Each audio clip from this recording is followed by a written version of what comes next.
نحمد ونصلي وسلم على حبيب الكريم وعلى آله وصحبه أهل بيت وخلفاء الراشدين।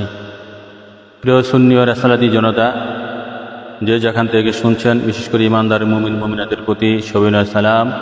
আসসালামু আলাইকুম রহমতুল্লাহ।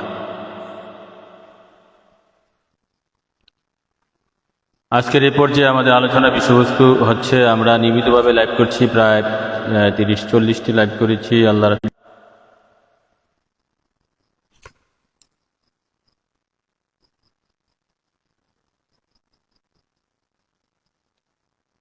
কেতাব থেকে, কেতাবটি হচ্ছে সাইয়েদনা মুহাম্মদ রাসূলুল্লাহ সাল্লাল্লাহু আলাইহি সাল্লামের প্রেমে মূল, প্রেমে গুল, প্রেম ছাড়া সব ভুল।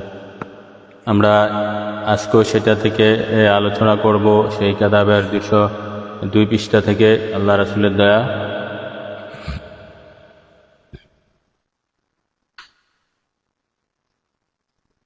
তো আজকে আমাদের আলোচনা বিষয়বস্তু লিখে দিয়েছি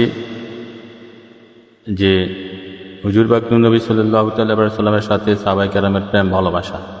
সেই প্রেম ভালোবাসার কিছু কাহিনী আমরা গত পর্বে আলোচনা করেছি। সিদ্দিক আকবর সাইয়েদনা আবু বকর সিদ্দিক রাদিয়াল্লাহু তাআলা আনহু যে কয়েকটা সত্য ঘটনা, প্রেম সুলভ কয়েকটা ঘটনা আলোচনা করেছি। খুবই হৃদয় বিদারক এবং খুবই শিক্ষণীয়, খুবই পূজনীয়, খুবই মান্যবর। সেগুলা যদি আমরা আমাদের জীবনে, সেগুলো থেকে যদি আমরা শিখে আমাদের জীবনে বাস্তবায়ন করি, তাহলে সত্যিকারে আমরা ইমানদার ওলি আল্লাহ কাজ করতে হইতে পারবো আল্লাহ রাসূলের দয়া।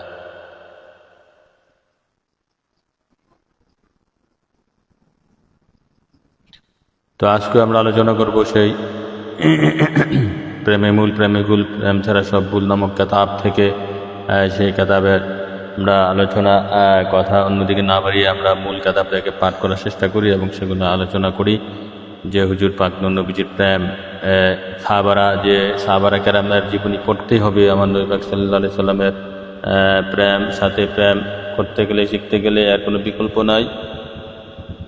বিকল্প নাই। সাহাবারা হচ্ছে বাস্তব দৃষ্টান্ত। সাহাবারা যে তাদের যতদিন তারা নবী পাক সাল্লাল্লাহু আলাইহি সাল্লামের সান্নিধ্যে ছিল, প্রেমের সান্নিধ্যে ছিল। যে আমার হুজুর পাক নবীজি যে 23টি বছর সাহাবা কেরামের মাঝে ছিলেন, এই 23টি বছর সাহাবায়ে কেরাম হিসেবে মুহাজির সাহাবী কেরাম, আনসার সাহাবায়ে কেরাম, মদিনাবাসী সাহাবায়ে কেরাম, যে আমার অন্যান্য সাহাবায়ে কেরাম পাক সাল্লাল্লাহু আলাইহি সাল্লামকে এইভাবে জান ও মালের চেয়ে বেশি ভালোবেসেছে, সেটার প্রকৃষ্ট উদাহরণ হচ্ছে সাহাবায়ে কেরামের জীবনী। তো আমরা সেই প্রেমে মূল, প্রেমে মুকুল কেতাবের মধ্যে আমরা কিছু ভালোবাসার নমুনা দৃষ্টান্ত তুলে ধরেছি। আজকে আমরা এখানে সেই কিছু ভালোবাসার নমুনা আলোচনা করব। সেটা হচ্ছে এই মাওলা আলী শেরখোদার ইমানি দীপক বাণী। এখানে মাওলা আলী শেরখোদার বাণীও উল্লেখযোগ্য, যে বাণীতে তিনি তৃষ্ণার্ত অবস্থায় মুস্তাফা দর্শনের স্বাদকে শীতল পানির চেয়ে প্রাধান্য দিয়েছেন। আর শেফা গ্রন্থে আল্লামা কাজী আয়াজ লিখেছেন, হযরত আলী কারামাল্লাহু আলী কারামাল্লাহু ওয়াজহাহু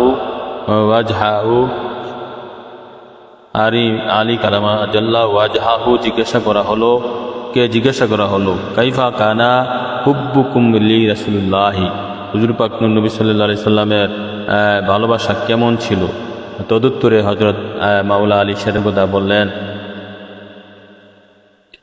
বললেন কানা রাসূলুল্লাহ সাল্লাল্লাহু আলাইহি সাল্লাম আহাব্বু ইলাইনা মিন আমওয়ালিনা ওয়া আওলাদিনা আবাইনা ওয়া উম্মুহাতিনা ওয়া আহাব্বা ইলাইনা মিনাল মাই বারিদি আলা জামা।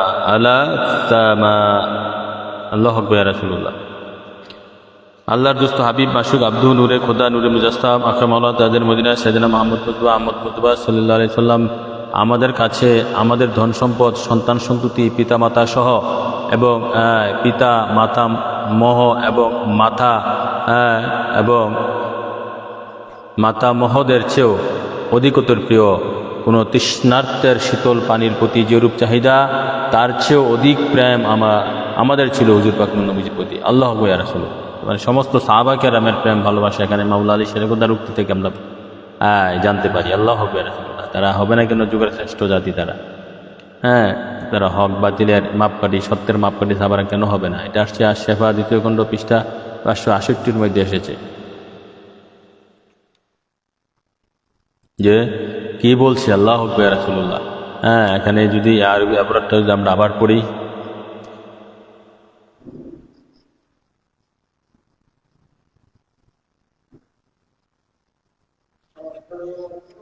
আরবি আবারটাও আমরা আবার পড়ি।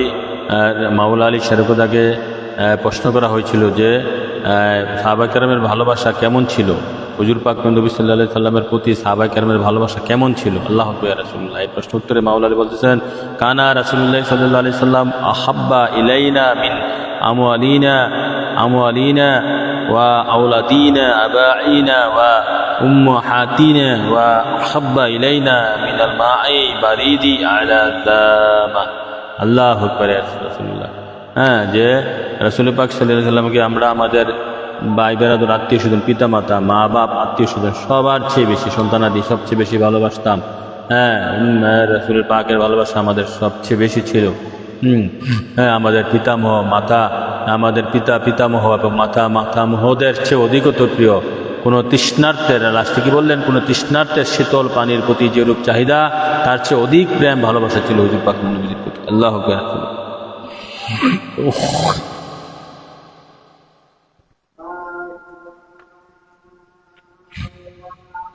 কি বুঝতে পারলাম আমরা এই উক্তি থেকে? সমস্ত সাহাবায়ে কেরামের ভালোবাসা নবীর প্রতি কেমন ছিল? জান ও মালের চেয়ে বেশি ভালোবাসা ছিল।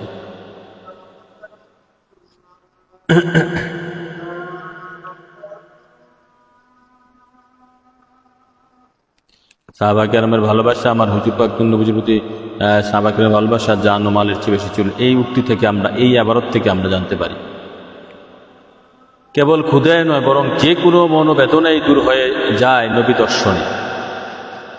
শুধু ক্ষুধায় নয়, যে কোনো মনোবেদনাই দূর হয়ে যায় নবী দর্শনে।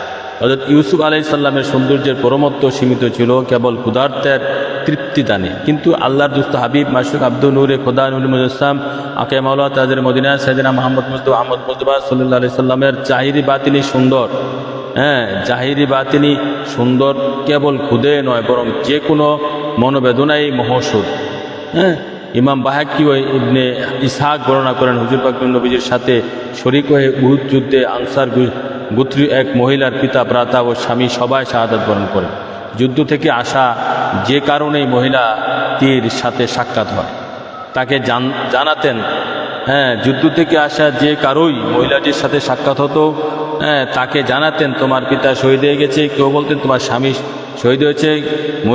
মহিষী না মহিলাটি তাদের বলতেন এইসব রাখো, বরং বলো মা ফাআলা আবি রাসূলুল্লাহ সাল্লাল্লাহু আলাইহি ওয়াসাল্লাম, মা ফাআলা আবি রাসূলুল্লাহ, তোমরা আমাকে বলো রাসূল পাক সাল্লাল্লাহু আলাইহি ওয়াসাল্লাম কেমন আছে,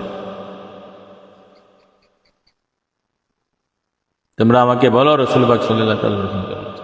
মানে ব্যাপারটা হচ্ছে কি, যে আল্লাহ রাসূলের কি অবস্থা। সাহাবেরা বলতেন খাইরু হুয়া বি আলহামদুলিল্লাহি কামা তুহিব্বুনা। আল্লাহ রাসূল তোমার যেরূপ ভাষণা ভালো আছেন। হুজুর পাক নবীজির কুশল শুনে সাহাবাটি বললেন,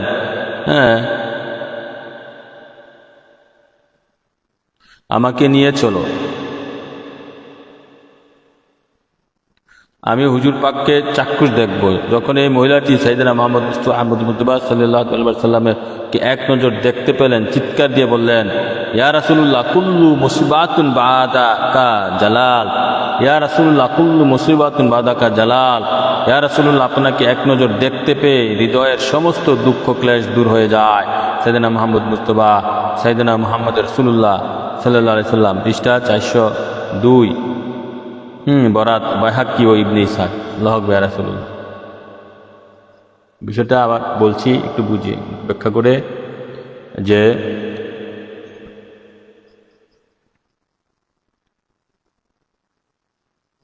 উহুদের যুদ্ধের ঘটনায়, উহুদের যুদ্ধে তো মুসলমান 70 জন শহীদ হয়েছে, বেশি মুসলমান শহীদ হয়েছে উহুদের যুদ্ধে। উহুদের যুদ্ধের মধ্যে এক মহিলা, তার স্বামী, তার বাপ, তার সন্তান, তার ভাই শহীদ হয়েছে।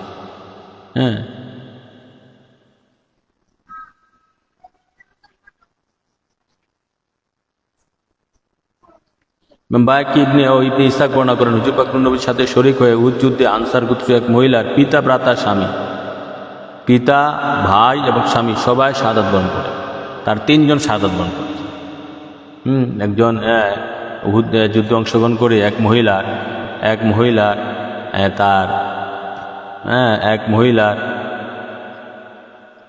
এক মহিলার স্বামী, তার ভাই এবং তার বাপ, তিনজনের শহীদ হয়েছে।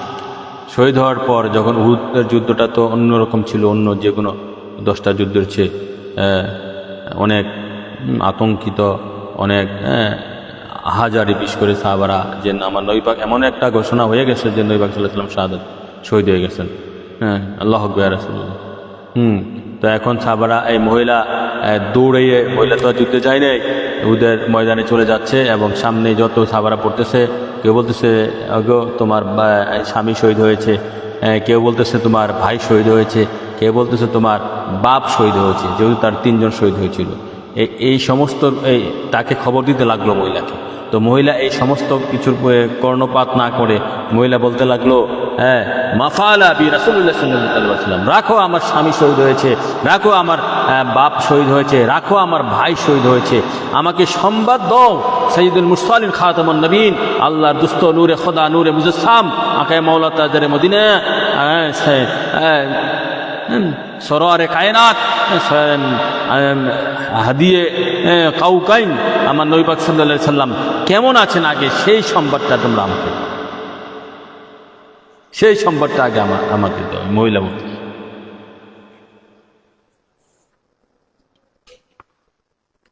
আল্লাহু আকবার, কেমন আশিক ছিল ওই, কেমন আশিক ছিল আনসার সাহাবী। এরপরে সাহাবেরা বলতেন, খাইরু হুয়া বিহামদুলিল্লাহ কামা তুহিব্বুনা, আল্লাহ রাসূল তোমার যেরূপ ভাষণা ভালো আছেন, আল্লাহ রাসূল তোমার যেরূপ ভাষণা, মানে তুমি যেরূপ ভালো চেয়েছ, আল্লাহ রাসূল নিরাপদে আছেন, ভালো আছেন। তারপর হুজুর পাক নবীজির কৌশল শুনে মহিলা সাহাবাটি বললেন, যে আমাকে নিয়ে চলো,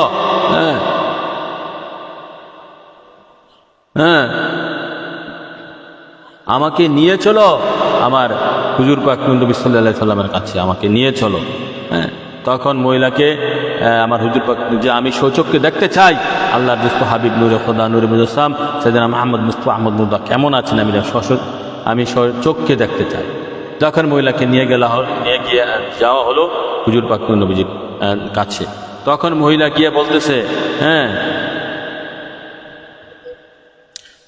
তখন মহিলাটি আমার হুজুর পাক নূরে খোদা নূরে মুজাসসাম আকামাল্লাহু তাআলা মদিনা সাইয়েদনা মুহাম্মদ মুস্তাফা আহমদ মুর্তবাকে দেখে, এক নজর দেখতে পেলেন, চিৎকার দিয়ে বললেন, ইয়া রাসূলুল্লাহ কুল্লু মুসিবাতি বাদাকা জালাল, ইয়া রাসূলুল্লাহ আমার বাপ শহীদ হয়েছে, আমার স্বামী শহীদ হয়েছে, আমার ভাই শহীদ হয়েছে, তাতে আমার কোনো দুঃখ নাই, আপনাকে এক নজর দেখার পর ইয়া রাসূলুল্লাহ কুল্লু মুসিবাতি, সমস্ত মুসিবত, সমস্ত দুঃখ, সমস্ত কষ্ট, সমস্ত পেরেশান, সমস্ত হয়রান বাদাকা জালাল আপনাকে দেখার পর দূর হয়ে গেছে ইয়া রাসূলুল্লাহ। আল্লাহু আকবার। এ হচ্ছে সাহাবাদের নবী প্রেম, এ হচ্ছে সাহাবাদের নবী প্রেম।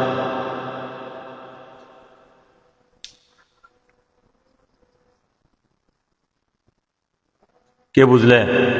হে বিশ্বময়, হে বিশ্বময় জ্ঞানী গুণী, খুলে দাও দিব্য আখি, নূরের খেলা দেখবি তোরা, সব কিছু দূরে রাখি।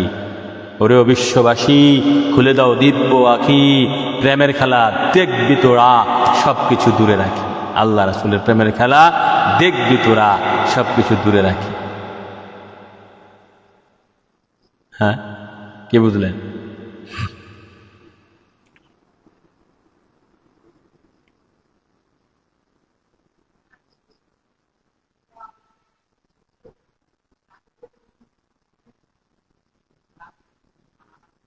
তাহলে সেরকম প্রেমিক হইতে হবে।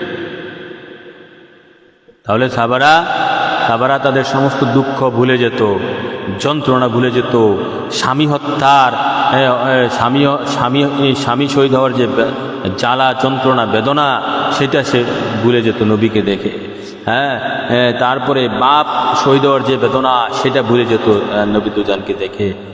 সন্তান ভাই শহীদ হওয়ার যে বেদনা, এটা ভুলে যেত। সন্তান শহীদ হওয়ার যে বেদনা, এটা ভুলে যেত। আল্লাহু আকবার।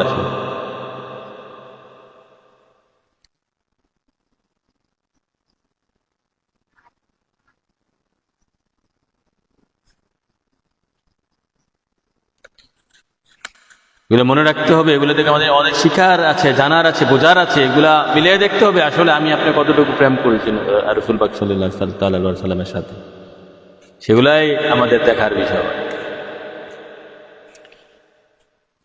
লুবার প্রণেতা ও ইবনে আবুদ্দুনিয়া একই ঘটনা এভাবে বর্ণনা করেন। উহুদ যুদ্ধকালীন যখন এই প্রোপাগান্ডা শুরু হয়, যে এই প্রচারণা শুরু হয় যে আল্লাহর দোস্ত হাবিব মাসুক আব্দুল নূরে খোদা নুরুল ইসলাম আখে মাওলা তাজের মদিনা সাইয়েদনা মুহাম্মদ মুস্তাফা সাল্লাল্লাহু আলাইহি সাল্লাম শহীদ হয়ে গেছে। এই একটা প্রচারণা উহুদ যুদ্ধে, ইসলামের দ্বিতীয় বড় যুদ্ধ যেটা হচ্ছে, যে যুদ্ধে মুসলমানদের মধ্যে প্রায় 70 জন শহীদ হয়েছিল। তো সেই যুদ্ধে একটা প্রচারণা হয় যে আমার হুজুর পাক নবীজি শহীদ হয়েছিলেন, এই ধরনের একটা প্রচারণা হয়ে গেছে। সেই সংবাদের ভিত্তিতে মদিনা নগরীতে শোকের ছায়া নেমে আসে এবং লুকে লুকে আর্তনাদ আরম্ভ হয়ে যায়। এহেন স্পর্শকাতর পরিস্থিতিতে এক আনসারি মহিলা হুজুর পাক এই নূর নবীজির সংবাদ নেওয়ার জন্য রাস্তায় এসে দাঁড়ান।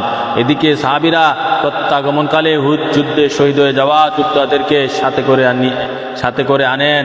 যখন এই মহিলাটি পাশ দিয়ে কোনো শহীদকে নিয়ে যাওয়া হতো, তিনি জিজ্ঞাসা করতেন, ইনিকে জবাব দিতেন এ তোমারও ভাই, অথবা শুনতেন তোমার পিতা, অথবা ইনি তোমার স্বামী, এই তোমার পুত্র ইত্যাদি, এ তোমার পুত্র ইত্যাদি।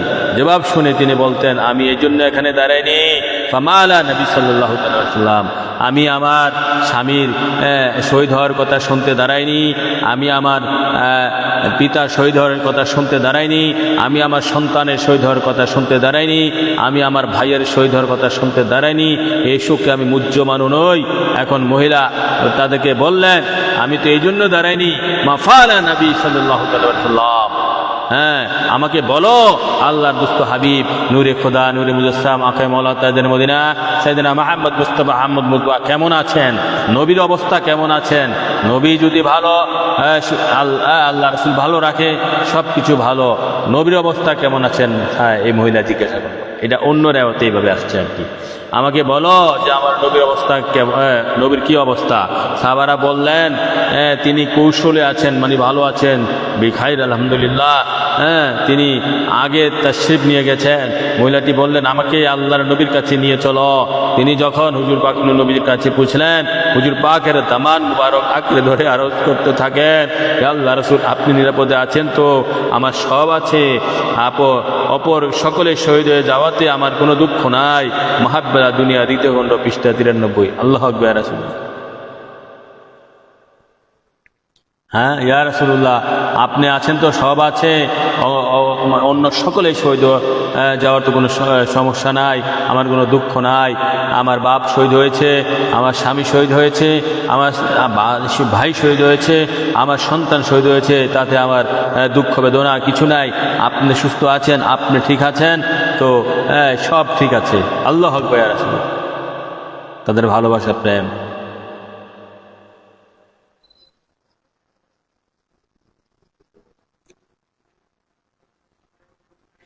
আল্লাহু আকবার। রাসূলুল্লাহ, কে বুঝলেন? বুঝতে হবে, এগুলো থেকে শিখতে হবে।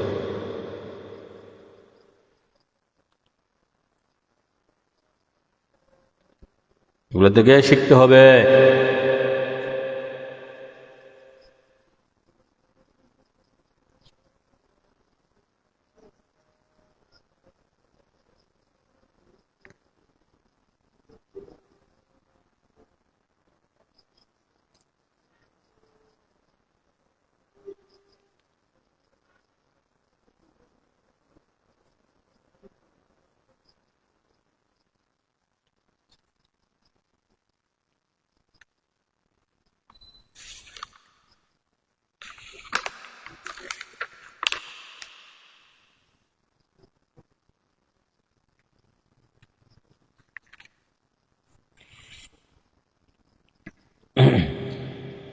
নবী পাকের দিব্য দর্শন, নয়নমণির শৈথিল্য।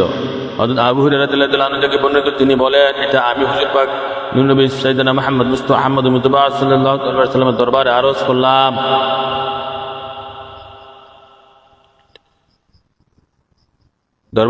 কি, ইয়া রাসূলুল্লাহ, ইন্নী ইযা রাআইতুকা তাবাত নাফসি কাররাত আইনি ফা আননি বি فأنبئني عن كل شيء فقال كل شيء خلق من ماء فقال এখন কি বলছে, হে আল্লাহ রাসূল, আমি যখন আপনার দর্শন লাভ করি সমস্ত দুঃখ ক্লেশ ভুলে যায়, অন্তরাত্মা আনন্দে মেতে উঠে, চক্ষুদয় তৃপ্তি শিথিল হয়ে যায়, তৃপ্ত শিথিল হয়ে যায়। আমাকে বিশ্ব চরাচর সৃষ্টি তথ্য বিষয়ে আলোকপাত করুন।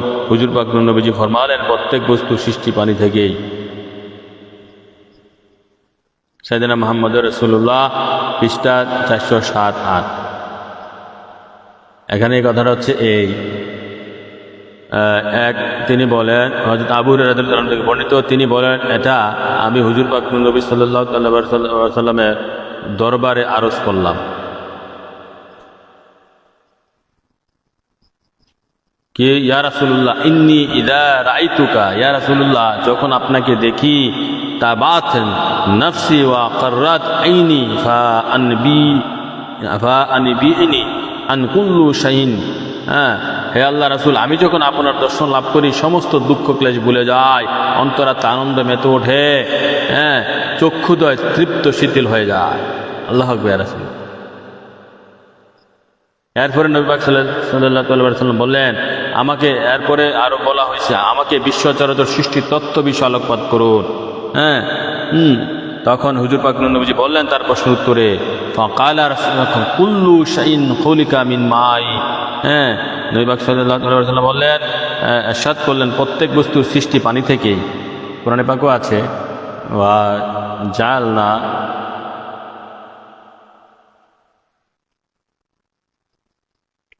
সূরা আনামে সম্ভবত আছে কোরআনে,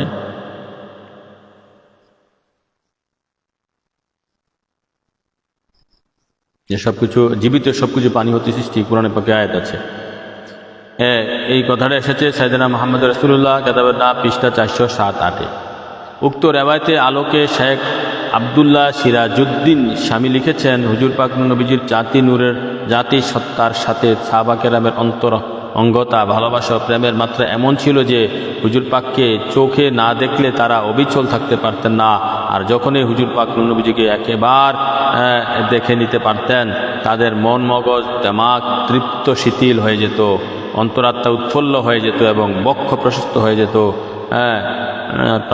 প্রাগুপ্ত মানে কাতাব সাইয়েদনা মুহাম্মদ রাসূলুল্লাহ সাল্লাল্লাহু আলাইহি ওয়াসাল্লাম, কাতাবের নাম, পৃষ্ঠা হচ্ছে 406। আল্লাহু আকবার। ইয়া রাসূল।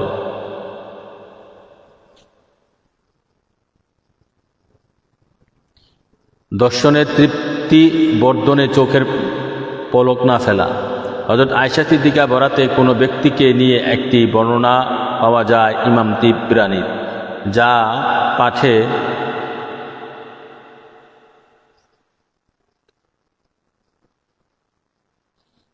পাঠে মানবতা আবেগপ্লুত হয়ে যায়।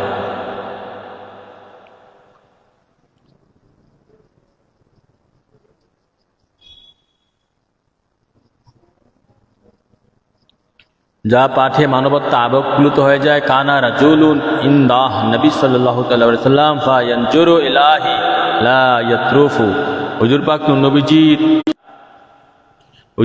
নবীজির খেদমতে এক ব্যক্তি তার পবিত্র নূরানি চেহারা মুবারকের দিকে এক দৃষ্টিতে এমনভাবে চেয়ে রইলেন যে না তিনি চোখের পলক বন্ধ করেছেন, না কোন দিকে চোখে ফেরাচ্ছেন। হুজুর পাক নবীজি তার এই অবস্থা দেখে বললেন, মা বালুকা, অর্থ বৃত্ত, হে তুমি এভাবে দেখে আছো কেন? তিনি করজোর নিবেদন করলেন, বি আবি আনতা ওয়া উম্মি আতামাত্তাউ বিকা বিন নজরি ইলাইকা। অর্থ, ইয়া রাসূলুল্লাহ, আমার মাতা পিতা আপনার চরণে মুবারক উৎসর্গিত, আপনার চেহারা মুবারকের দিকে দেখতে দেখতে আমি অনেক গভীরে প্রবেশ করেছি, আর এভাবে আমি হৃদয় মনের স্বাদ নিচ্ছি। আল্লাহু আকবার। ইয়া রাসূলুল্লাহ।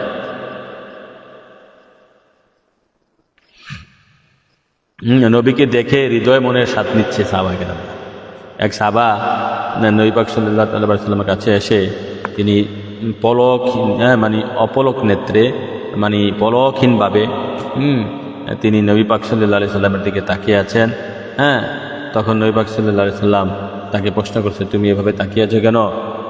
তুমি এভাবে তাকিয়ে আছো কেন? তো সে বলল, সে বলল, বি আবি আনতা ওয়া উম্মি ইয়া রাসূলুল্লাহ, আপনার কদম শরীফে আমার পিতামাতা উৎসর্গিত। আতামাত্তা ও বিকা বিন নজরি ইলাইকা, আপনার চেহারা মুবারকের দিকে দেখতে দেখতে আমি অনেক গভীরে প্রবেশ করেছি। আল্লাহু আকবার। রাসূল পাক সাল্লাল্লাহু আলাইহি সাল্লামের চেহারা মুবারক দেখতে দেখতে অনেক গভীরে প্রবেশ করেছি, আর এভাবে আমি হৃদয় মনের স্বাদ নিচ্ছি, এভাবে আমি হৃদয় মনের স্বাদ নিচ্ছি। আল্লাহু আকবার।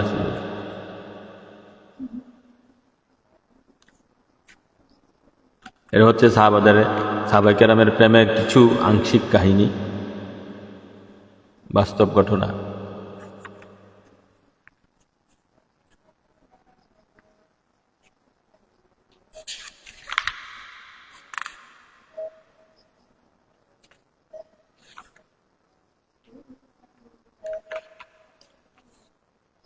হুজুর পাক নূর নবীজির দর্শন লাভের পর ক্ষুধা নিবারণ। হুজুর পাক নূর নবীজির দর্শন লাভের পর ক্ষুধা নিবারণ। জীবনীকার ও ইতিহাসবেত্তারা লিখেছেন যে হযরত ইউসুফ আলাইহিস সালাম মিশরের দুর্ভিক্ষের সময় রাষ্ট্রীয় কোষাগারে জমাকৃত খাদ্য থেকে দুর্ভিক্ষ কবলিত মানুষদেরকে সহায়তা করছিলেন, তাদের মাঝে খাদ্য বিতরণ করছিলেন। ফসলের আরেকটি মৌসুম আসতে এখনও 3 মাস বাকি, তখন হঠাৎ করে খাদ্য সংকট দেখা দিল। কোষাগারে জমাকৃত খাবার নিঃশেষ হয়ে গেল। তখন হযরত ইউসুফ নবী দুর্ভিক্ষ কাতর মানুষদেরকে কিভাবে খাদ্য সরবরাহ করা যাবে এ ব্যাপারে গভীরভাবে চিন্তিত হলেন।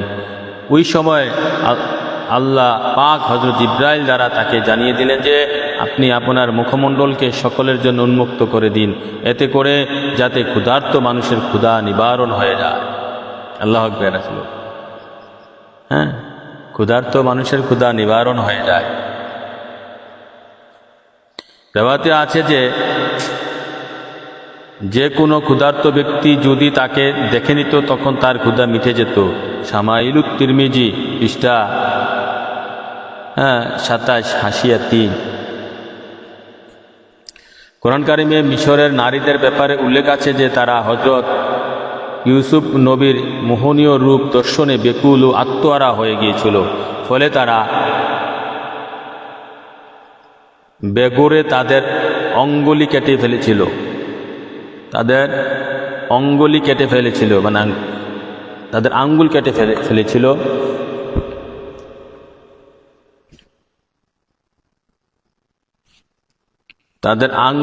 ফেলেছিল। এত গেল ইউসুফ সৌন্দর্যের কথা। হযরত ইউসুফ নবীর সৌন্দর্যের কথা তো এরকম। আমাদের নবী ইউসুফ নবী আল্লাহর দুস্থ হাবিব, মাশরুক আব্দুহু নূরে খোদা নূরে মুজতামা কামাল্লাহ তাদের মদিনা সাইয়েদনা মুহাম্মদ মুস্তাফা সাল্লাল্লাহু আলাইহি সাল্লাম ছিলেন বিগত সকল নবী রাসূলদের রূপ গুণের সমাহার। শুধু আমার নবী পাক সাল্লাল্লাহু আলাইহি সাল্লাম শুধু ইউসুফ নবী নয়, আদম থেকে ঈসা তারা সমস্ত যে তাদের সৌন্দর্য, সেই সৌন্দর্য আমার নবী পাক সাল্লাল্লাহু আলাইহি সাল্লামের মধ্যে একীভূত হয়েছে। শুধু তাদের নয়, কুল কায়নাতের আদম থেকে কিয়ামত পর্যন্ত যত সৌন্দর্য আছে সব নবী থেকে আমার নবীর মধ্যে একীভূত হয়েছে। নবীর মধ্যে একীভূত হওয়া তো কথা নয়, মানে আদম থেকে কিয়ামত পর্যন্ত যে যতটুকু সৌন্দর্য, নূরানি সৌন্দর্য পেয়েছে, ইমানি সৌন্দর্য পেয়েছে, আমার নবীর কাছ থেকে পেয়েছে। আমার নবী পাক সাল্লাল্লাহু আলাইহি সাল্লামের কাছ থেকে নূরানি সৌন্দর্য, যেমন ইউসুফ আলাইহিস সালামের যে সৌন্দর্যটা, সেটা আমার নবীর একটা বিন্দু বা একটা জররা পরিমাণ ঝলক। কেন ইউসুফ নবী তো সৌন্দর্য পেয়েছে, কেননা হাদিস শরীফে এসেছে বুখারী মুসলিমে, আল্লাহ মুতিউন ইন্নামা আনা কাসিমুন, আল্লাহ ইউতি ইন্নামা আনা কাসিমুন, আল্লাহ হচ্ছে দাতা, আল্লাহ সমস্ত কিছু নবীকে। তো সৌন্দর্য তো সমস্ত সৃষ্টির মধ্যে একটা জিনিস না, সৌন্দর্য এটাও তো একটা সৃষ্টি। তো এটা তো নবী পাক সাল্লাল্লাহু আলাইহি সাল্লামকে আল্লাহ দিয়েছেন সমস্ত কিছু, যে যা পেয়েছে নবীর কাছ থেকে পেয়েছে, নবীর জিনিস নবীর কাছ থেকে পেয়েছে। আবার নবীর মধ্যে আসবে কি, এটা তো নবীরই, এটার মালিক তো নবীজি। কোরআনে সূরা কাউসারে আসছে, ইন্না আ'তাইনাকাল কাউসার, হে দোস্ত আমি আপনাকে কাউসার দান করেছি, মানে হচ্ছে আমি আপনাকে কাউসার দান করেছি, মানে হচ্ছে আল্লাহর সৃষ্টি জগতে যত কলঙ্কর, হুয়াল খায়রুল গাফির, আল্লাহর সৃষ্টি জগতে যত কলঙ্কর জিনিস আছে সব কিছু মালিক আল্লাহ পাক নবী তার দোস্তকে বানিয়ে দিয়েছেন। কল্যাণকর ছাড়া যা আছে এগুলার মালিক আল্লাহ। কল্যাণকর বলতে কল্যাণকর ছাড়া কি আছে এই পৃথিবীতে, যেমন দুযোগের মালিক আল্লাহ, শয়তানের মালিক আল্লাহ, কাফেরদের মালিক আল্লাহ, মুনাফিকদের মালিক আল্লাহ, এই 4টা জিনিস আছে, এগুলা কল্যাণকর নয়। এগুলা করলেন পর। যদিও এগুলা যদি না হইতো তাহলে কিন্তু ইমানদারের সম্মানটা ফুটতো না। এখানে একটা চিকন কথা আছে, শয়তান না থাকলে, বেঈমান না থাকলে ইমানদার, আপনি যে ইমানদার আমি যে ইমানদার এটা পরিচয় পাওয়া যেত না, সবে তো। এখানে আবার বলা যায় এগুলোর মূল্য আছে, এগুলার লাগেছে আমি জোড়ায় জোড়ায় বানাইছি, এগুলো না থাকলে কি আবার এগুলা মূল্য হইতো? শয়তান না থাকলে কি কোনো আমরা পরীক্ষা দেওয়ার প্রয়োজন থাকতো? শয়তানটা আবার কি? শয়তানটা আবার কি? শয়তানের এই ক্ষেত্রে দাম আছে না? মানে বেঈমান ছাড়া যদি ইমানদারের মূল্য না হয়, মানে অন্ধকার ছাড়া তো আলো, এটা কেমনে বলবেন যেহেতু অন্ধকার যদি না থাকে? অন্ধকার আছে বলেই তো এটা আলোর পরিচয় পেয়েছে। শয়তান আছে, বেঈমান মুনাফিক আছে বলেই তো ইমানদারের পরিচয় হয়েছে। আল্লাহ আকবার। এই তত্ত্ব সত্যর মধ্যে যদি প্রবেশ করতে পারেন তাহলে তো ইমানদার ওলি আল্লাহ হইতে পারবেন। সিনা ফেটে জ্ঞান, কাল্ব জারি হবে, সিনা জারি হবে, শির জারি হবে, কাফি জারি হবে, আকফা জারি হবে, হ্যাঁ, সমস্ত দেহের প্রতিটা অঙ্গে প্রত্যঙ্গে আল্লাহ রাসূলের জিকির জারি হবে।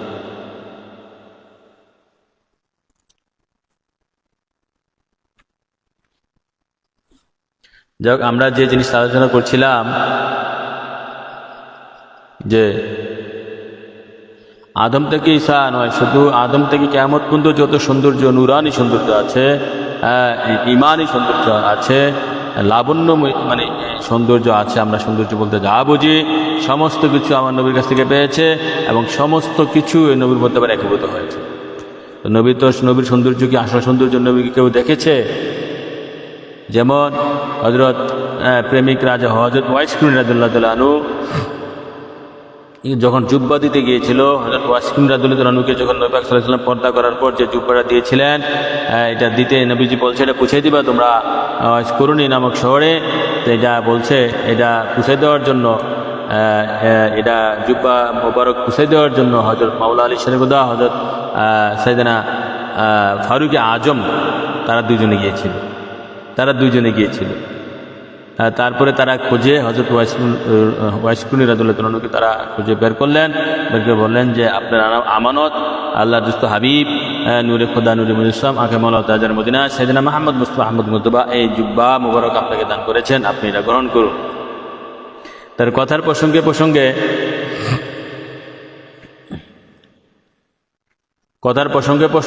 তারপরে তিনি এটা গ্রহণ করেছেন। হ্যাঁ, তারপরে তারকে দোয়া চেয়েছেন। কথার প্রসঙ্গে নবীজি বলছে তোমরা ওয়াইস কুরনির দেখা হলে তার কাছ থেকে দোয়া নিয়ে নিবা, তাকে বলবা আর আমার উম্মতের জন্য দোয়া করতে। আল্লাহু আকবার। রাসূল কি প্রেমিক! তারপরে কথার প্রসঙ্গে হযরত ওয়াইস কুরনি রাদিয়াল্লাহু তাআলা একটা চিকন প্রশ্ন করেছিলেন তাদেরকে, যে হযরত মাওলা আলী শেরে খুদাকে প্রশ্ন করেছিলেন, হযরত ফারুক আজমকে প্রশ্ন করেছিলেন। হ্যাঁ, যারা নবীর শ্রেষ্ঠ সাহাবী, হ্যাঁ, এই দুইজন শ্রেষ্ঠ, আবু বকরের পরে দুইজনের অবস্থা। হ্যাঁ, তো প্রশ্নটা কি করেছিলেন? প্রশ্ন করেছিলেন, হে আবু বকর, হে উসমান, হে হযরত আলী, হে হযরত উমর, তোমরা কি রাসূল পাক সাল্লাল্লাহু আলাইহি সাল্লাম কি আসলে দেখেছ? তখন তারা দুজনে ইয়েস বলেছিলেন, মানে স্বীকার করে যে আমরা তো রাসূল পাক সাল্লাল্লাহু আলাইহি সাল্লামের একজন হচ্ছে শ্বশুর, একজন জামাতা, এবং আমি খলিফা, এবং আমরা তো এই এত বছর ধরে রাসূল পাক সাল্লাল্লাহু আলাইহি সাল্লামের সাথে আছি, তার খেদমত গোলামিতে আছি, আমরা তো তাকে দেখেছি। তাই না? ওয়াইস কুরনি রাদিয়াল্লাহু তাআলা আনহু বললেন, না, আপনারা যেটুকু দেখেছেন এটা ছায়া মোবারক দেখেছেন, আসলে নবী পাক সাল্লাল্লাহু আলাইহি সাল্লামের আসল সুরত আপনারা দেখতে পান নাই। আল্লাহু আকবার। তাহলে তিনি কে?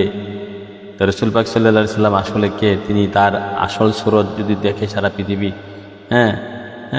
জ্বলে পুড়ে ছারগার হয়ে যাবে, দেখা সম্ভব না। মোহাম্মদ মুস্তাফা জানে খোদাকে, খোদা জানে মোহাম্মদ মুস্তাফাকে। নবীজির আসল সুরত আল্লাহ দেখছে, আল্লাহর আসল সুরত নবীজি দেখছেন। এই জন্য আমার নবীজির একটা সুরত হচ্ছে, নবীজি বলছে মান রানি ফাকাদ আল হক, নবীজির একটা সুরত হচ্ছে হক। নবীজির কমে 3টা সুরত আছে, সর্বনিম্ন নবীজির 3টা সুরত। একটা হচ্ছে সুরতে হাক্কি, দ্বিতীয় হচ্ছে সুরতে মালাকি। হ্যাঁ, সুরতে হাক্কি হচ্ছে আল্লাহর সুরতে, সুরতে মালাকি হচ্ছে ফেরেশতাদের সুরতে, সুরতে বাশারি হচ্ছে মানব সুরত। তবে তিনি মানুষ নয়। সুরতে ভাষার সুরত ধরেছেন নবী দুজাহান আমাদেরকে শিক্ষা দেওয়ার জন্য, তালিম দেওয়ার জন্য, আমাদেরকে ঈমান প্রচার করার জন্য। নবীজি ঈমান প্রচার করার জন্য তিনি ভাষার সুরত ধরে এসেছেন, কিন্তু তিনি আসলে ভাষার নয়। কল ইন্নামা আনা বাশশারুম মিসলুকুম, এই আয়াতের অর্থ হচ্ছে, হে দোস্ত আপনি বলে দেন আমি তোমাদের রূপে আমি রূপের মানুষ, আসলে মানুষ নই। মিসলুকুম শব্দের অর্থ এখানে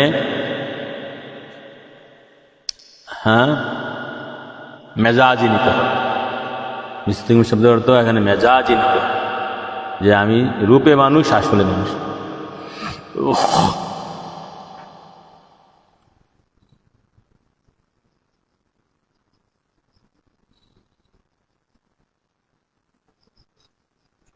আল্লাহ রাসূল বুঝার মানার তৌফিক দান করুক।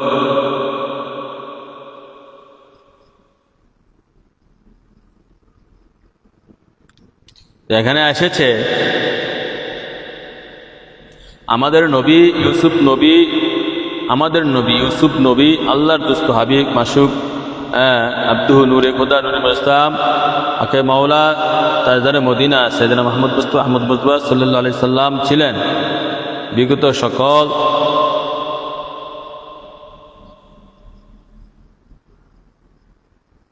আমাদের নবী ইউসুফ নবীর নবী আল্লাহর দুস্থ হাবিব মাসুক আব্দুহু নূরে খোদা নূরে মুস্তাম আকে মাওলা তাজদারে মদিনা সাইয়েদনা মুহাম্মদ মুস্তাফা আহমদ মুজবা সাল্লাল্লাহু তাআলা আলাইহি ওয়াসাল্লাম ছিলেন বিগত সকল নবী রাসূলদের রূপ গুণের সমাহার। শুধু নবী রাসূল নয়, যে ওলিয়া লাগাও, শুধু পীর ফকির যত কিয়ামত পর্যন্ত যত ইমানদার মুমিন মুমিনাত আছে সকলে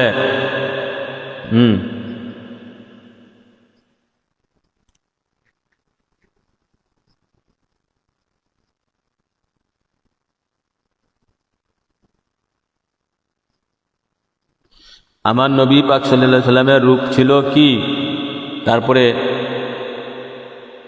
বিগত নবী রসুলদের রূপ গুণের সমাহার। আমি বলবো এখানে, যদি এটা এই অদম ফকিরের কাতাবে, তাই নববী সৌন্দর্যের সঠিক ও যথাযথ ব্যাখ্যা কলমের কালিতে রূপায়িত করা অসম্ভব। একটা ইঙ্গিত দিয়েছি, যে এখানে ইঙ্গিত দিয়েছি যে হুজুর পাক নবীজি, যে তাই নববী সৌন্দর্যের সঠিক ও যথাযথ ব্যাখ্যা কলমের কালিতে রূপায়িত করা অসম্ভব।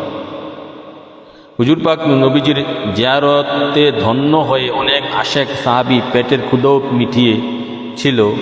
প্রেমাস্পদের দিদার হলে তৃষ্ণা ক্ষুধা আর কি অনুভব হবে।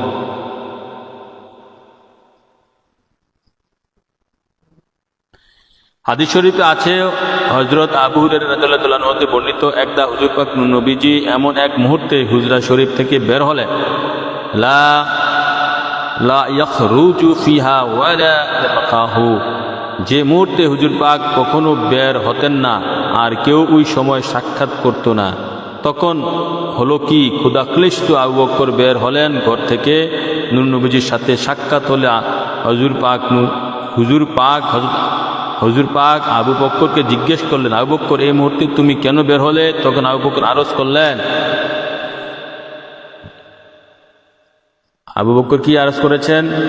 খারাজতু আলকা রাসূলুল্লাহ সাল্লাল্লাহু আলাইহি ওয়াসাল্লাম আনজুরু ফি ওয়াজহি তাসলিমি আলাইহি আল্লাহু আকবার। হে আল্লাহ রাসূল, আপনার শুধুমাত্র আপনার সাক্ষাৎ, আপনার জাতি নূরের চেহারা মোবারককে দর্শন লাভ এবং সালাম পেশ করার উদ্দেশ্যে উপস্থিত হলাম। কিছুক্ষণ পর হযরত ফারুক আজম রাদিয়াল্লাহু তাআলা আনহু এই পথে এসে উপস্থিত হলেন। তখন রহমতের নবী জিজ্ঞেস করলেন, হে ওমর, কি কারণে আজ এই সময় এদিকে এলে? তখন নববী প্রেম নগরীর এই বুলবুলি আরজ করলো, আল জু ইয়া রাসূলুল্লাহ, তো ইয়া রাসূলুল্লাহ খুদার অনল নেবাতে হাজির হল। ইয়া রাসূলুল্লাহ খুদার অনল নেবাতে হাজির হলাম, মানে ক্ষুধা ক্লিষ্ট আছি, এখন আপনাকে দেখলে ক্ষুধা চলে যাবে, আপনার দিদার পেলে ক্ষুধা চলে যাবে, আপনার সাক্ষাৎ পেলে ক্ষুধা পেলে যাবে, আপনার সৌন্দর্য, আপনার রূপ সৌন্দর্য জাতির সুরতের জর্রা পরিমাণ ঝলক পেলেই ক্ষুধা চলে যাবে। তখন হুজুর পাক নবীজি ইরশাদ করলেন, ওয়া আনা কাদ ওয়াজাদতু বাদু যালিকা, আমিও তো অনুভব করতে পারছি, এই হাদিসটা বর্ণনা করেছেন সুনানে তিরমিজি, ইমাম তিরমিজি বর্ণনা করেছেন, হাকিম তাবারানী হাদিসটা বর্ণনা করেছেন। উক্ত হাদিস শরীফের উদ্ধৃতিতে শামাইলে তিরমিজির টিকায় বলা আছে যে হযরত ওমর রাদিয়াল্লাহু তাআলা এসেছিলেন যে যাতে তিনি হুজুর পাক নবীজিকে দেখে নিজের সান্ত্বনা দেন, নিজেকে সান্ত্বনা দেন এবং ক্ষুধার জ্বালা দমন করেন। যেভাবে মিশরবাসীরা হযরত ইউসুফ নবীর সৌন্দর্য দর্শনে নিজেদের ক্ষুধা নিবারণ করত, হযরত আবু বকর রাদিয়াল্লাহু তাআলা আনহু কর্ম এই রহস্য নিহিত ছিল, কিন্তু একান্ত গুহাসঙ্গী স্বীয় আবেদনটিকে অত্যন্ত সূক্ষ্মভাবে উপস্থাপন করেছেন। এই কথাটিও জেনে রাখা উচিত।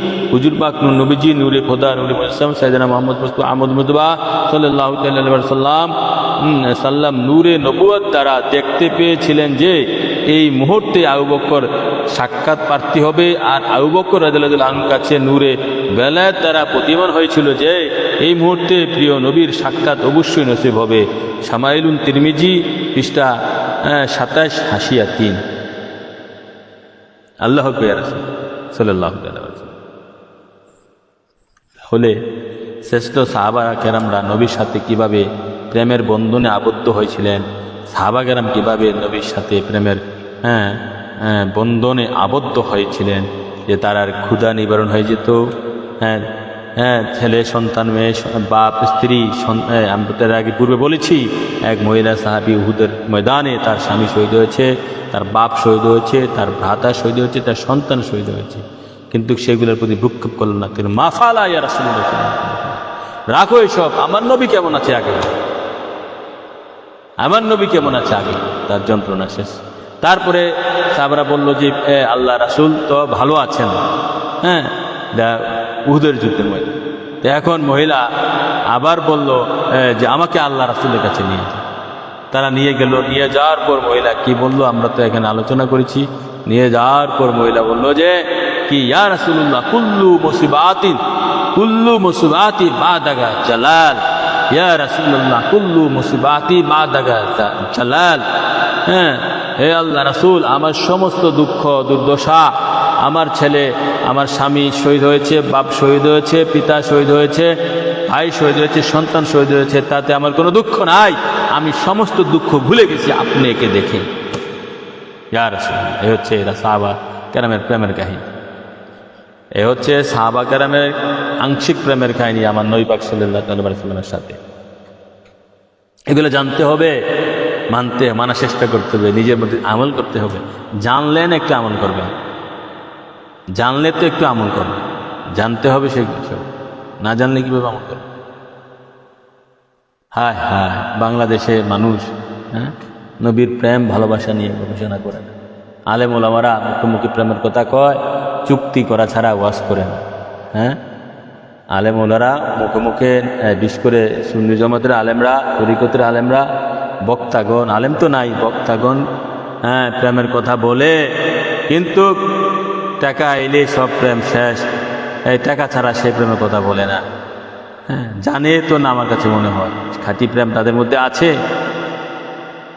প্রেম তো নবী পাক সাল্লাল্লাহু আলাইহি ওয়াসাল্লাম প্রেম বিতরণ, প্রেমের কথা বলতে গেলে আগে তো নিজে খাঁটি প্রেমিক হতে হবে। আমরা তো ওরকম গোলাম নই, যেটা আমাদের মধ্যে নাই আমরা সেটা। আল্লাহ রাসূলের দয়া মেহরবানিতে ওদম ফকির অনুমতি পাওয়ার পর কথা বলে, আগে ওই জায়গায় যেয়ে অনুমতি নিয়ে তারপর কথা বলে। এই জবান ঠিক করতে হবে, হালাল খাইতে হবে, চক্ষু ঠিক করতে হবে, হাত পা গণ্যনাসিকা সব ঠিক করতে হবে। সবগুলোর ইমানদার মুসলমান অনেক।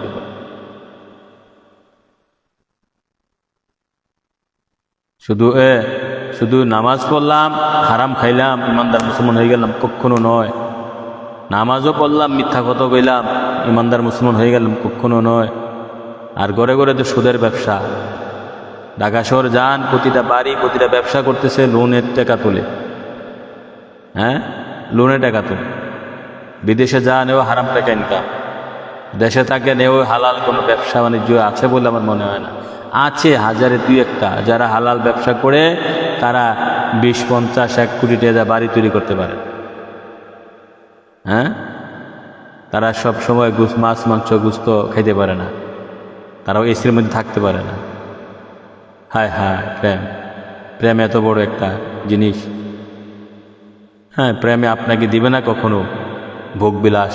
প্রেম হচ্ছে সুখ, প্রেমে ভোগবিলাসী নয়।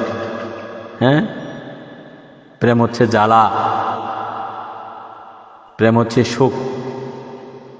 সুখ মানে আপনার দুঃখ দুর্দশা।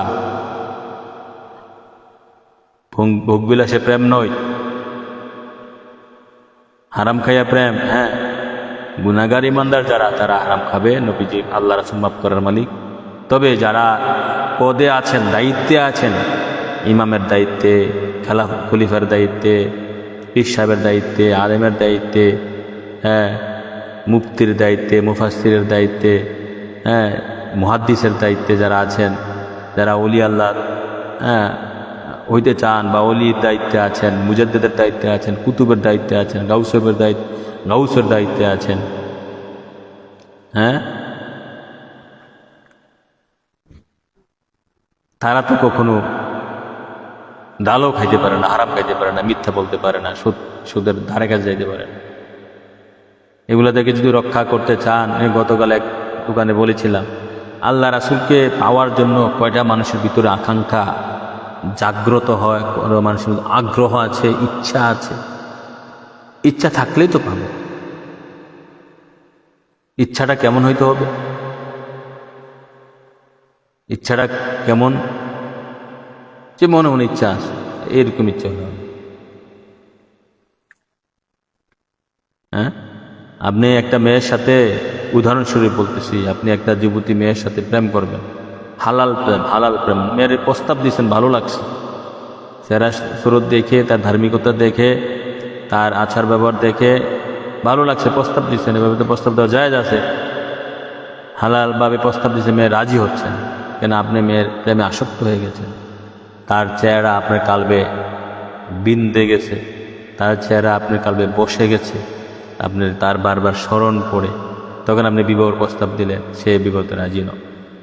তখন আপনি কৌশলে ফোন দিয়ে আপনার যে কীভাবে কৌশল করবেন, ঠিক আছে, কোনো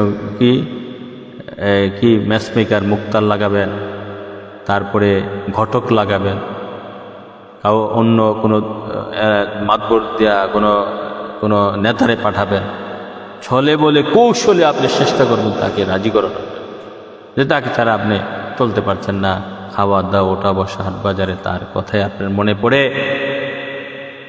এমত অবস্থায় আপনি ছলে বলে কৌশলে টাকা পয়সা, দন দৌলত, বাড়ি গাড়ি দেওয়া হইলেও তাকে বিয়া করার বাসনা আপনি রাখেন, তাকে আপনার কাছে নিয়ে আসার ইচ্ছা, বাসনা। এটা যদি এমন হয়, তদ্রূপ আল্লাহ রাসূলকে পাইতে হলে বিভিন্ন কৌশল বলতে কি, হ্যাঁ, হক্কানি উস্তাদ, মুর্শিদ ধরতে হবে। কারে ধরবেন? বাংলাদেশে হক্কানি আলেম ওলামা বিশ্বাস কেনা, এর মধ্যে আছে নবী পাক সাল্লাল্লাহু আলাইহি ওয়াসাল্লাম বলছেন হাদিস শরীফে, সহিহ হাদিস, কিয়ামত পর্যন্ত একটা দল সঠিক থাকবে, তারাই সত্যিকার ঈমান ইসলাম প্রচার প্রসার করে যাবে। দেখো, এটা তো খুঁজে বের করতে হবে। যদি এটাকে আহলে সুন্নাত ওয়াল জামাত বলা হয়, আহলে সুন্নাত ওয়াল জামাত সত্যই আহলে সুন্নাত ওয়াল জামাতের মধ্য থেকে একটা দল, আহলে সুন্নাত ওয়াল জামাতের যত বক্তা, আলেম ওলামা বিশ্বাস আছে, সবাই যে সত্য, এই যে এখানেও সতের মধ্যে একজন কামেল ওলি পাওয়া কঠিন।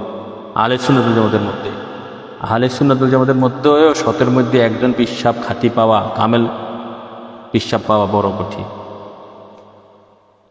তো চেষ্টা করতে হবে, চেষ্টা করলে আল্লাহ রাসূল।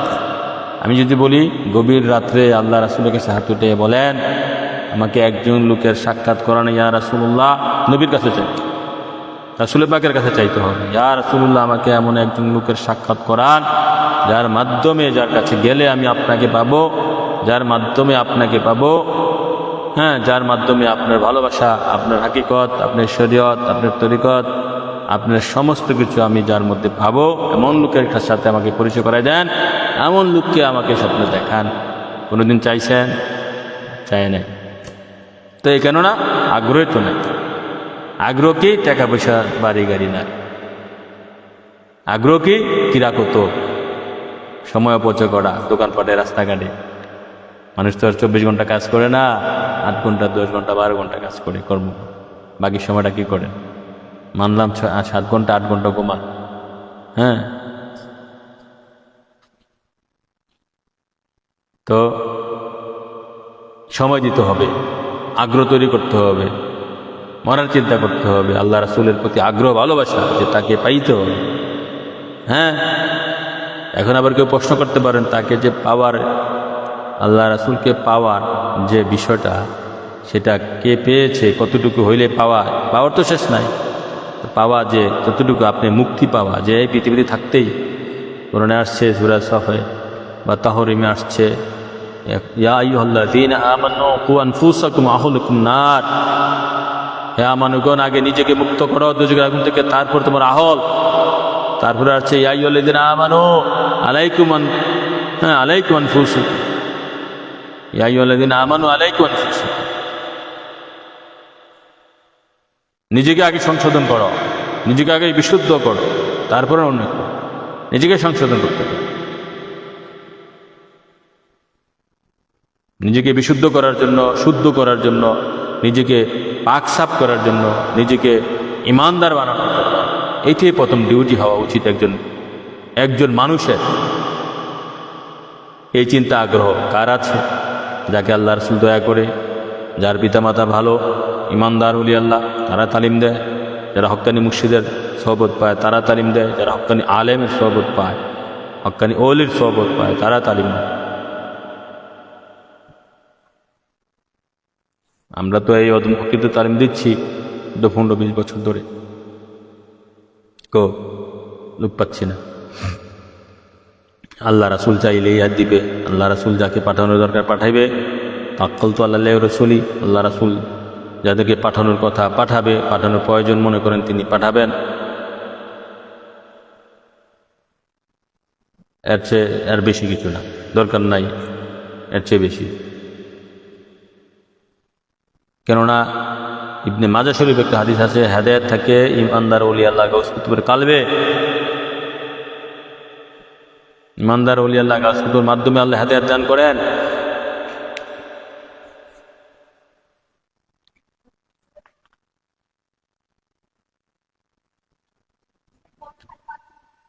ইমানদার হেদায়েতের ওলি আল্লাহর মাধ্যমে আল্লাহ রাসূল হেদায়েত দান করেন।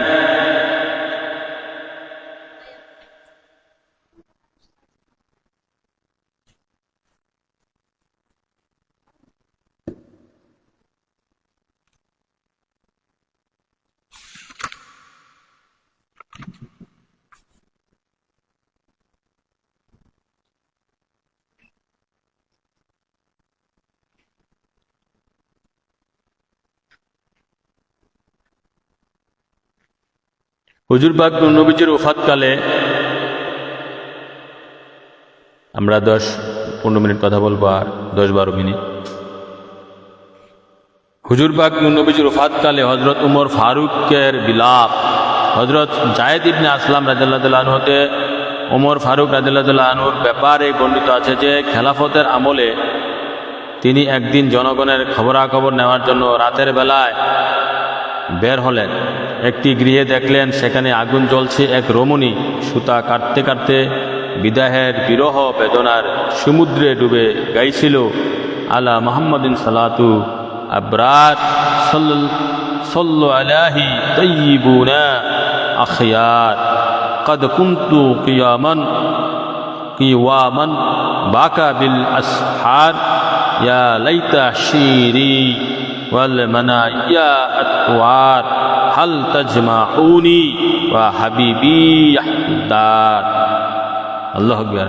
অর্থ হচ্ছে সেদিনা মুহাম্মদ মুস্তাফা আহমদ মুজতবা সাল্লাল্লাহু আলাইহি ওয়াসাল্লামের উপর আল্লাহর সকল অনুগত বান্দাদের পক্ষ থেকে সালাম হোক। আল্লাহু আকবার। সব মুত্তাকিনদের পক্ষ থেকে হতে হোক। তিনি রাত্রের গভীরে নামাজে খুব দাঁড়াতেন, অশ্রু ঝরাতেন। হায় আফসোস, উফাতের রকম ফের আছে। হায় আফসোস, উফাতের রকম ফের আছে। আমার যদি আস্থা হয়ে যেত যে কিয়ামতের ময়দানে আমার প্রিয় নবী হুজুর পাকের সাথে সাক্ষাৎ হবে। আল্লাহু আকবার। কবিতার বাংলা অর্থ হচ্ছে কবিতা। এটা কি পড়ে আসতেছে, আগে পড়ে নেই। হযরত ওমর ফারুক রাদিয়াল্লাহু তাআলা আনহু এই পংক্তি একাগ্র চিত্তে শুনলেন। অমনীষীয় প্রেমাস্পদ হুজুর পাক নবী সাল্লাল্লাহু আলাইহি সাল্লামের কথা তার স্মৃতিপটে ভেসে উঠল। অতঃপর কান্নায় ভেঙে পড়লেন। কিরাত লেখকগণ বলেন তিনি দরজার করাঘাত করলেন। উমর ফারুক দরজায় করাঘাত করলেন। রমণী জিজ্ঞেস করলেন কে? উত্তর দিলেন উমর ইবনে খাত্তাব। রমণী বলল, রাতের এই মুহূর্তে এখানে উমরের কি কাজ? তিনি বললেন, আল্লাহ রাসূল তোমার উপর রহম করুক, দয়া করে দরজাটি খোলো, তোমার কোনো অসুবিধা হবে না। রমণী দরজা খুলল। তখন উমর ফারুক ভেতরে প্রবেশ করলেন এবং বললেন, ইতিপূর্বে তুমি যে সব পংক্তি, যেসব কবিতা, যেসব কাসিদা,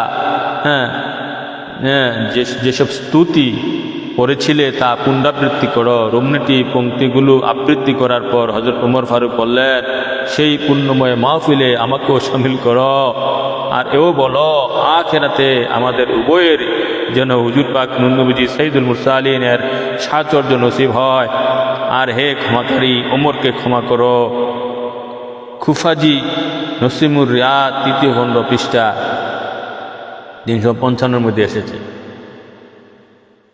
আল্লাহু আকবার। দেখেন নবী প্রেমের কি মহব্বত সাহাবাদের ছিল।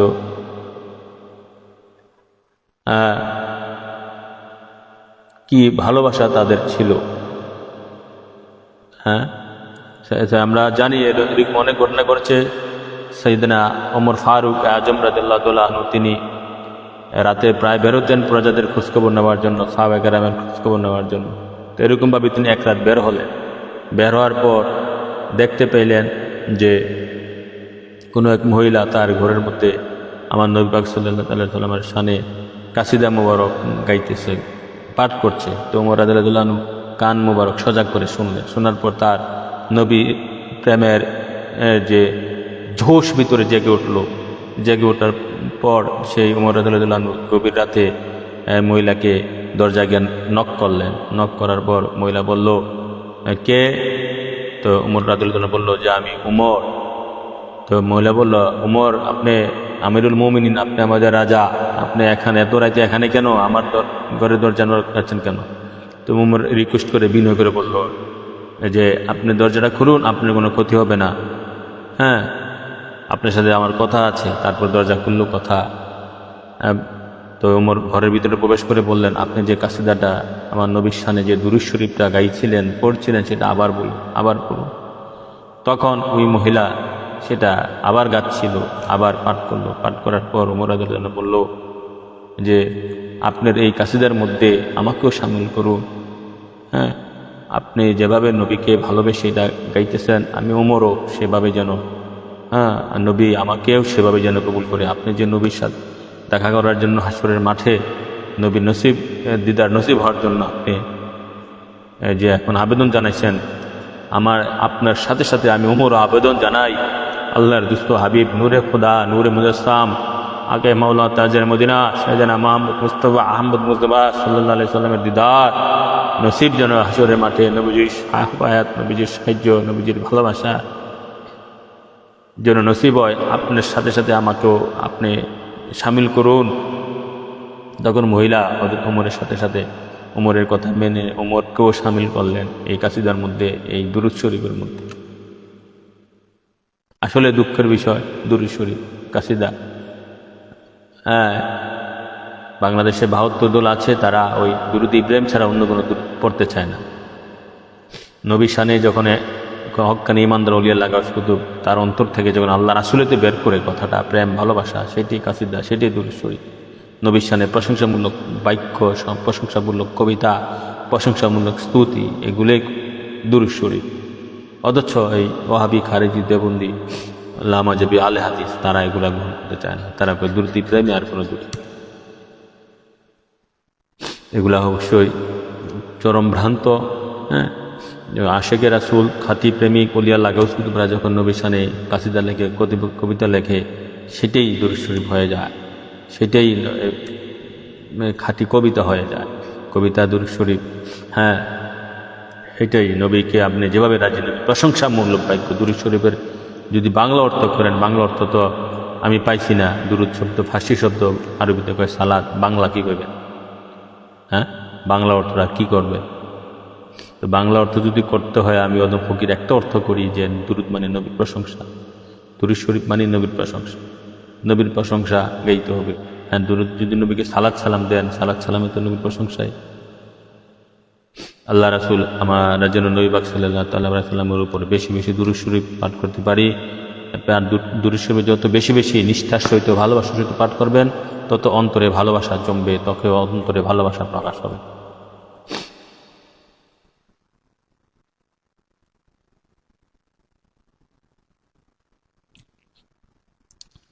আল্লাহ রাসূল যেন আমাদের নবী পাক সাল্লাল্লাহু আলাইহি ওয়াসাল্লামের প্রতি বেশি বেশি দুরূদ শরীফ পাঠ করতে পারি, সেই তৌফিক দান করেন। সকলে বলি আমিন। এখন আসেন পরবর্তী আলোচনা। আল্লামা কাজী সুলাইমান মনসুরপুরি বলেন, এরপর হযরত ওমর রাদিয়াল্লাহু আনহু কয়েকদিন ধরে অসুস্থ ছিলেন। সাহাবায়ে কেরাম তাকে দেখতে যেতেন। সাহাবাদের নিকট ঈমান ও দ্বীন এমন ছিল যে তারা তাদের মাসুক প্রেমাস্পদ সাইয়েদনা মুহাম্মদ মুস্তাফা আহমদ মুজতবা সাল্লাল্লাহু তাআলা আলাইহি ওয়াসাল্লাম ছাড়া অন্য কোনো বস্তুর সঙ্গে সম্পর্ক করতে পারতেন না। এক সময় ফারুকে আজম ওমর রাদিয়াল্লাহু আনহু হজ করতে আসলেন। তাওয়াফের পর হাজরে আসওয়াদের সম্মুখে দাঁড়ালেন এবং দীপ্ত কণ্ঠে তাকে সম্বোধন করে বললেন, ইন্নী আ'লামু আন্নাকা হাজারু লা তাদুররু ওয়া লা তানফাউ ওয়ালাউ লা আন্নী রাআইতু নবী সাল্লাল্লাহু আলাইহি ওয়াসাল্লাম ইউকাব্বিলুকা মা কাব্বালতুকা। আল্লাহু আকবার। এই একটা হাদিস, বিশ্ববিখ্যাত একটা হাদিস। নবীজির সমস্ত সুন্নত কেন পালন করবেন, নামাজ কেন পড়বেন, রোজা কেন রাখবেন, হজ কেন রাখবেন, যাকাত কেন করবেন, দান খয়রাত কেন করবেন, বিবাহ শাদী কেন করবেন, স্ত্রী মিলন কেন করবেন, সন্তানদের ভরণ পোষণ কেন দিবেন, হ্যাঁ আপ টু বটম জন্ম থেকে মৃত্যু পর্যন্ত যত সুন্নত আছে কেন করবেন, কেন করবেন, এক হাদিসটি প্রমাণ। বুখারী মুসলিমের হাদিস। হাদিসের অর্থ জানেন আগে, যে ওমর রাদিয়াল্লাহু আনহু তাওয়াফ করার পর একটা ফারুক আজম ওমর রাদিয়াল্লাহু আনহু হজ করতে আসলেন। তাওয়াফের পর হাজরে আসওয়াদের সম্মুখে দাঁড়ালেন এবং দীপ্ত কণ্ঠে তাকে সম্বোধন করে বললেন, বুখারী মুসলিম, লা শাক্কা, কোনো সন্দেহ নাই, সহিহ হাদিস। ইন্নী আ'লামু, আমি জানি, আন্নাকা হাজারুন লা দাররু লা তাদুররু ওয়া লা তানফাউ। হে হজরে আসওয়াদ, আমি জানি তুমি সাধারণ একটা পাথর, তোমার কোনো ক্ষতি করার ক্ষমতা নাই, কোনো লাভ করার ক্ষমতা নাই।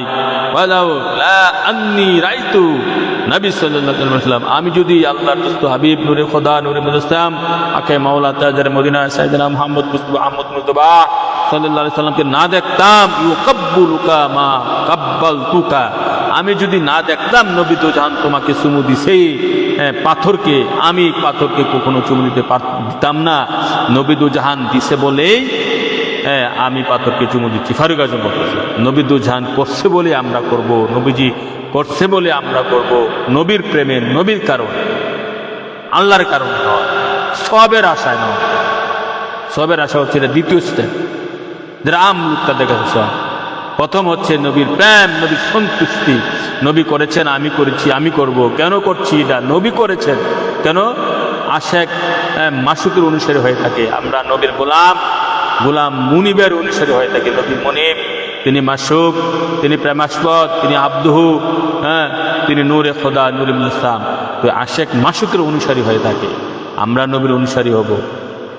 কেন? নবীর কারণে। নবী করছেন, আমরা করব। কিসের সওয়াব, কিসের লোভ লালসা, কিসের কি? শুধু প্রেম, নবীর কারণে। নবী যা করছে তা করবেন। কেন করছি? 3 আঙ্গুলে ভাত খাই কেন? নবীর কারণে। আল্লাহু আকবার বলে নাবির উপরে কেন নিয়ত বাঁধি? নবী করেছেন এই কারণে। আল্লাহ করে দেখেন নাই? সমস্ত ইবাদত তো দেখতেছি নবী। আবার কোরআনে বলতেছে, ইন্নামা ইলাহুকুম ওয়াহিদ।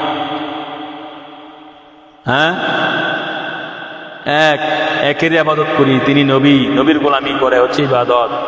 ইবাদত আরবি শব্দ, বাংলা অর্থ কি? পূজা করা, প্রশংসা করা, আলোচনা করা, গুণগান গাওয়া, অনুসরণ করা, অনুসরণ, আনুগত্য, এগুলো তো ইবাদত শব্দের বাংলা অর্থ। প্রার্থনা, কার কাছে প্রার্থনা? নবীর কাছে প্রার্থনা করলে তো আগে কবুল হয়। আল্লাহ তো কবুল করতে পারে, না করতে পারে। নবীর কাছে প্রার্থনা করলে তো আগে কবুল হয়। আল্লাহর কাছে কবুল প্রার্থনা করলেও নবীর উসিলা দিয়া করতে হবে। আর নবীর সুপারিশ করলে আল্লাহ করবে। ক্ষমা চাইলে নবীর সুপারিশ করলে আল্লাহ করবে। আর নবীর কাছেও তো ডাইরেক্ট চাওয়ার বিধান আছে। নবী সাহাবারা চাইছে, ডাইরেক্ট চাওয়ার বিধান আছে। নবীর কাছে চাইলে আল্লাহর কাছে চাওয়া হয়। এটা শয়তানরা যারা ৭২ দল তারা চাইতে পারবে না, কেননা তাদের ভিতরে রোগ আছে, ফেতনা আছে, তারা ভিতরে শয়তান বের হয়েছে, তাদের গা জ্বলে। সরাসরি আল্লাহর কাছে কেমনে যাবে? হ্যাঁ, সাহাবারা কাকে দেখছে, কার সাথে চলছে, কার সাথে খাইছে, উঠছে বসছে, কার সাথে প্রেম করছে? সাহাবারা তো যে কোনো একটা জিনিস, ইয়া রাসূলুল্লাহ আমার জন্য দোয়া করেন, ইয়া রাসূলুল্লাহ আমার এই সমস্যা, ইয়া রাসূলুল্লাহ আমাকে ওজিফা দেন, ইয়া রাসূলুল্লাহ আমাকে কিছু সাহায্য করেন। কেন? আল্লাহরে কইছেন আল্লাহ আমার জন্য দোয়া করেন, আল্লাহর কাছে সাহায্য চাইতে পারছে না, যে কোনো সমস্যার সমাধানের জন্য নবীর কাছে দৌড়ে যেত। খেলা তো বুঝতে হবে, ঘটনা তো বুঝতে হবে। হ্যাঁ, আমরা তো আল্লাহকে বাদ দিচ্ছি না, বাদ দেওয়া সম্ভব না। নবীর মধ্যে আল্লাহর বসবাস, নবীর কাছে চাইলে আল্লাহর কাছে চাওয়া হয়, নবীর কাছে সাহায্য চাওয়া, আল্লাহর কাছে সাহায্য চাওয়া। এখন যদি আল্লাহ নবীকে পৃথক করেন, শয়তানের কাজ হচ্ছে আল্লাহ রাসূলকে পৃথক করে ফেলা। ইউরিদুনা আইয়ুফাররিকু বিনাল্লাহি ওয়া রাসূলিহি, ইউরিদুনা আইয়ুফাররিকু বিনাল্লাহি ওয়া রাসূলিহি, যারা আল্লাহকে নবী থেকে আল্লাহ থেকে নবীগণকে পৃথক করতে চায়, উলাইকা হুমুল কাফিরুনা হাক্কা, তারা হচ্ছে সিলমানা কাফের। সূরা নিসা 150-51 নং আয়াতে আল্লাহ ডাইরেক্ট বলে দিচ্ছে। নবীদের এখানে তো ইউরিদুনা আইয়ুফাররিকু বিনাল্লাহি ওয়া রাসূলিহি, এখানে রাসূল শব্দটা বহু বচন। 313 জন রসুলের মধ্যে আমার নবী একজন, বাদে 312 জন রসুল। 312 জন রসুল আল্লাহ থেকে পৃথক না। আর আমার নবী তো রসুল বানানোওয়ালা, নবী বানানোওয়ালা, আল্লাহর দোস্ত হাবিব, কুল কায়নাতের মালিক, যিনি সমস্ত অস্তিত্ব অনস্তিত্বের মালিক, সেই নবী দুজন আল্লাহ থেকে পৃথক হয় কেমনে? তোমরা আল্লাহ থেকে নবীকে পৃথক কইরা কি তোমরা কাফের হইতেছো, মুনাফিক হইতেছো, দাজ্জাল হইতেছো। যাক, অধিকার গেলাম না। তাহলে প্রতিটা সুন্নত কিভাবে করবেন? এই হাদিসে প্রমাণ, বুখারী, মুসলিম, নাসাই, মাজা, তার 4টা গ্রন্থের মধ্যে হাদিসটা এসেছে, বিশ্ববিখ্যাত হাদিস। প্রতিটা সুন্নত কোন কারণে করবেন? নবী করেছো তো এই কারণে করবেন। হ্যাঁ, নবী পাক সাল্লাল্লাহু আলাইহি সাল্লাম সত্য বয়ান করার কথা বলেছেন, এই জন্য বয়ান করছি। নবীর সন্তুষ্টি, নবীর ভালোবাসায়, নবীর প্রেমের কথা বলছি। সাহাবায়ে কেরামের নবীর সাথে প্রেম করেছেন সেই কথা বলছি। মহাকথা, মহাদাম, আল্লাহ রাসূলের কাছে মহাদাম, ফেরেশতারা শুনছে, আল্লাহ রাসূল দেখছে, শুনছে। হ্যাঁ, রেকর্ড হয়ে থাকবে, শুধু এই ভিডিওতে নয়, এই ফেসবুকে, ইউটিউবে নয়, হ্যাঁ, ইনস্টাগ্রাম, এইসব এগুলোতে নয়, আল্লাহ রাসূলের খাস দর রেকর্ড হয়ে থাকবে। প্রচারের মালিক আল্লাহ রাসূল, আমরা উসিলা করছি, সব কিছুর মালিক আল্লাহ রাসূল। তাহলে যে ইন্নী আলামু, যে ফারুক আজমের এই কথা অনুযায়ী, এই হাদিস অনুযায়ী, হাদিসটা দেখেন, হাদিসটা বুখারী মুসলিমের হাদিস, কিন্তু নবীর কথা না। হ্যাঁ, আল্লাহ হাদিস বোঝেন, এটা নবীজির কথা না, ফারুক আজমের কথা। ফারুক আজম দ্বিতীয় শ্রেষ্ঠ সাহাবী, ওনার কথায়, ওনার হুকুম, ওনার কথা দলিল হয়ে যায়, হাদিস হয়ে যায়। তো এটা ওনার কি বলতেছে যে, হে হাজরে আসওয়াদ, তুমি একটা সাধারণ পাথর, তোমার লাভ ক্ষতি করার কোনো ক্ষমতা নাই। আমি যদি না দেখতাম যে আল্লাহর দোস্ত হাবিব তোমাকে চুমু দিয়েছে, আমি চুমু দিতাম না। আমি চুমু দিচ্ছি এই কারণে যে তোমাকে নবী দিয়েছেন, আমি দিচ্ছি। রসুল দিয়েছেন, রসুলের কারণে আমি দিচ্ছি। রসুলের পাকের কারণে আমি সমস্ত সুন্নত করছি, করার চেষ্টা করতে হবে। রসুলের পাকের ইন্টেনশনটা, your intention have to give at the foot, holy foot of my Rasulullah. Your intention, আপনার যে ধারণাটা, আপনার চিন্তাটা নবী দু জাহানকে দিকে তাকে দিতে হবে, যে নবীর কারণে সুন্নত, নবীর কারণে সমস্ত কর্ম। তাহলে দেখবেন আর খারাপ কর্ম করা সাহস পাবেন না, নবীজির কারণে। এটা করতে গেলে সময় লাগে, সাধন ভোজন, রিয়াজত লাগে, হলিয়াল্লাহ গাউস কুতুব হইতে হয়। হলিয়াল্লাহ গাউস কুতুব হইতে গেলে কোনো বয়স লাগে না। ওই শেষ বয়সও অনেক হইতে পারে, যে বয়স হয়ে গেছে এখন আর এগুলা করে লাভ নাই, না, এটা মিথ্যা। হ্যাঁ, আল্লাহ চাইলে, নবী চাইলে, হ্যাঁ, আপনাকে বানা দিতে পারে মুহূর্তের মধ্যেই, তবে সেটা চাইতে হবে। তো বিষয়টা হচ্ছে অন্তরের বিষয়, অন্তরে ঢুকতে হবে, এগুলা কালবে ঢুকতে হবে। সমস্ত কিছুর মূল হচ্ছে এই যে কাল বিশুদ্ধ, তো সব বিশুদ্ধ।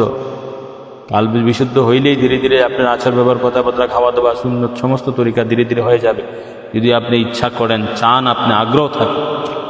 আর না থাকলে তো হবে না, আগ্রহ না থাকলে তো হবে না। যাও, আর বাড়ছি না, আজকে এখানে শেষ করছি।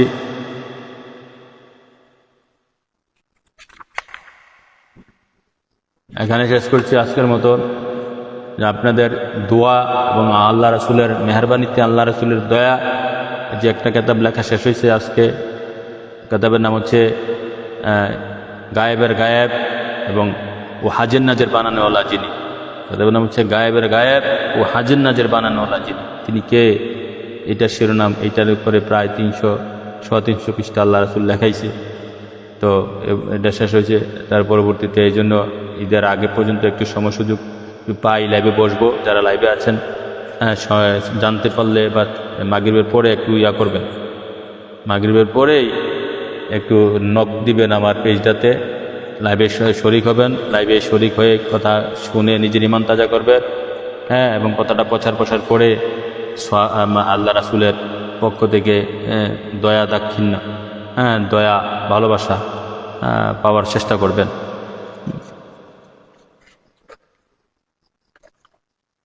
এই ধরনের কথা পাবেন না, আল্লাহ রাসূলের এই প্রেম ভালোবাসা কথা সবাই বলতে পারবে না, পাবেন কর্তিকা যারা আছে সব তো টাকার বোকা, টাকার গোলাম।